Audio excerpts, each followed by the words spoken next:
Komunisme, sebuah kata yang seringkali memunculkan perdebatan. Bagi sebagian orang, ini adalah mimpi tentang keadilan sosial dan pemerataan kekayaan.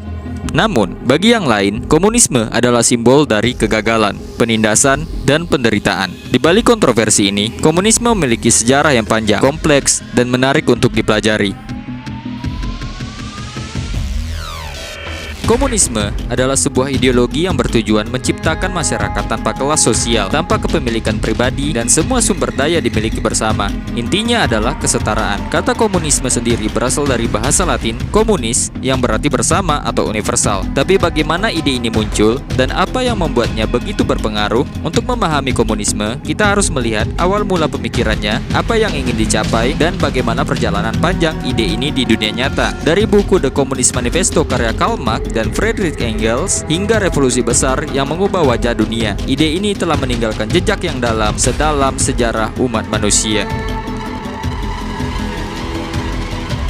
Komunisme bukanlah ide baru, bahkan konsep dasar dari komunisme sudah ada sejak zaman kuno. Pada masa itu manusia hidup dalam masyarakat yang disebut komunisme primitif. Mereka berburu dan mengumpulkan makanan bersama-sama. Tidak ada kepemilikan pribadi dan semua sumber daya dibagi untuk kelangsungan hidup bersama. Namun seiring berkembangan zaman, muncul kepemilikan pribadi, kekuasaan, dan kesenjangan sosial. Salah satu filsuf terkenal dari Yunani kuno, Plato, juga membayangkan sebuah masyarakat ideal tanpa kepemilikan pribadi. Dalam bukunya The Republic, ia menggambarkan para penguasa yang hidup sederhana tanpa kekayaan pribadi untuk menghindari korupsi. Tapi tentu saja, ide ini lebih banyak berada dalam dunia filsafat ketimbang kenyataan. Komunisme modern lahir di tengah perubahan besar yang terjadi selama revolusi industri pada abad ke-18. Revolusi ini membawa kemajuan teknologi, tetapi juga menciptakan kesenjangan sosial yang sangat besar. Kaum pekerja yang disebut sebagai proletar dieksploitasi oleh para pemilik modal atau berjuis. Karl Marx dan Friedrich Engels melihat ini sebagai masalah besar. Dalam buku mereka yang terkenal, The Communist Manifesto, Marx dan Engels menggambarkan bagaimana kapitalisme menciptakan ketidakadilan. Menurut mereka, kapitalisme hanyalah tahap sementara dalam sejarah yang pada akhirnya akan digantikan oleh komunisme. Sejarah, kata Marx, adalah sejarah perjuangan kelas antara yang menindas dan yang tertindas.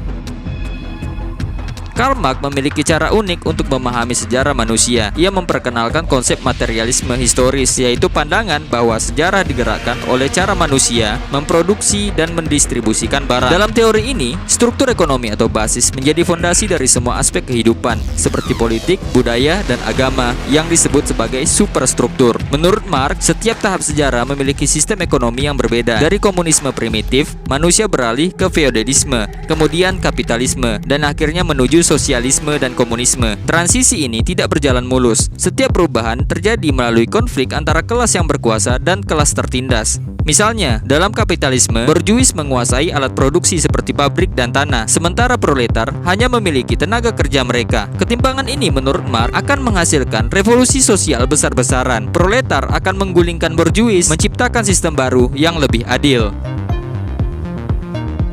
Namun disinilah Marx bersinggungan dengan salah satu aspek penting kehidupan manusia, yaitu agama. Dalam materialisme historis, agama hanyalah bagian dari superstruktur. Artinya, agama muncul sebagai cerminan dari kondisi ekonomi dan sosial masyarakat. Marx terkenal dengan pernyataannya bahwa agama adalah candu masyarakat. Apa maksudnya? Menurut Marx, agama sering digunakan untuk meredakan penderitaan manusia yang memberikan harapan akan kehidupan yang lebih baik di akhirat. Tetapi pada saat yang sama, membuat manusia menerima penderitaan di dunia. Bagi Marx, agama adalah alat yang digunakan oleh kelas penguasa untuk menjaga status quo. Sebagai contoh, ajaran agama yang menekankan kesabaran dan kepasrahan seringkali membuat kelas pekerja tidak melawan penindasan. Dalam konteks ini, Marx menganggap agama sebagai penghalang bagi revolusi sosial. Ide komunisme pertama kali diterapkan dalam skala besar melalui revolusi Bolshevik di Rusia pada tahun 1917, dipimpin oleh Vladimir Lenin. Revolusi ini menggulingkan pemerintahan sementara Rusia dan mendirikan Uni Soviet, negara komunis pertama di dunia. Lenin percaya bahwa komunisme tidak akan terjadi secara otomatis, melainkan harus dipimpin oleh partai revolusioner yang disebut Vanguard Party. Namun, setelah Lenin meninggal, Joseph Stalin mengambil alih kekuasaan. Di bawah Stalin, Uni Soviet mengalami industrialisasi industrialisasi besar-besaran. Meski berhasil meningkatkan produksi, kebijakannya seringkali disertai dengan kekerasan dan kelaparan massal. Stalin juga menggunakan kekuasaannya untuk menekan agama dan kebebasan individu. Komunisme juga menyebar ke Asia. Di Tiongkok, Mao Zedong memimpin revolusi komunis pada tahun 1949. Namun, kebijakan Mao seperti Great Leap Forward dan revolusi kebudayaan seringkali berujung pada bencana. Di Kamboja, Pol Pot dan Khmer Merah bahkan membawa kebijakan komunis ekstrim yang menyebabkan genosida massal.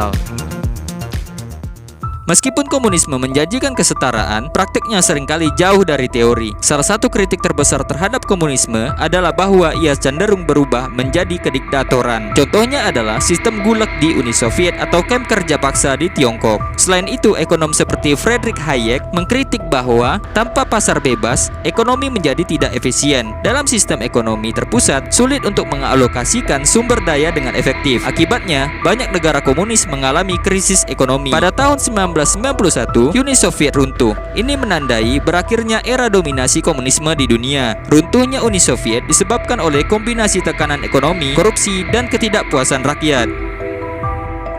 Hari ini, hanya beberapa negara yang masih menganut komunisme, seperti Korea Utara, Kuba, dan sebagian Tiongkok. Namun di Tiongkok, reformasi kapitalis telah mengubah wajah ekonomi negara tersebut. Meskipun demikian, ide-ide komunisme tetap relevan dalam diskusi tentang ketimpangan sosial. Dalam dunia yang semakin dipenuhi kesenjangan ekonomi, banyak yang masih melihat komunisme sebagai inspirasi untuk mencari solusi yang lebih adil.